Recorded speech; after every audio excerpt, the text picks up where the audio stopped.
কবিতাৰ শিৰোনাম মৰহি যোৱা ফুলপাহ। কবি ধীমানজ্যোতি কলিতা। আবৃত্তি কৃষ্ণা দাস। সন্ধিয়াৰ চোতালখনত খোজপাতি দেখিলোঁ এজোপা ৰঙা গোলাপ জকমকীয়া গাভৰুৰ দৰে ফুলি আছে।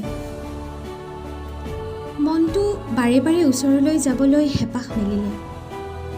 এবাৰ ওচৰৰ পৰা পৰশ লৈ মন ভৰাই চাবলৈ উজ্জ্বল হৈ পৰিলোঁ।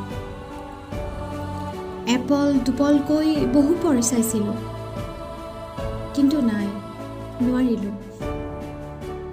হঠাৎ মনলৈ আহিল, যদি আজি সুগন্ধিৰে মনটো ভৰাবলৈ ফুল এপাহ হাতৰ মুঠিত লওঁ, কাইলৈতো সেই ফুলপাহ মৰহি লেৰেলি যাব।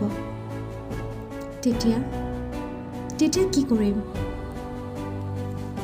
মনটোক বান্ধি উভতি আহিলোঁ।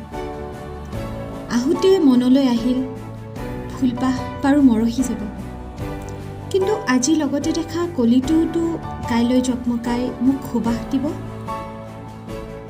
পিছলৈ আকৌ চোচা ল'লোঁ, কাইলৈ যি হয় হ'ব, আজিপা ফুলপাহ মই হেঁপাহেৰে সাৱটি লওঁ বুলি। ধন্যবাদ।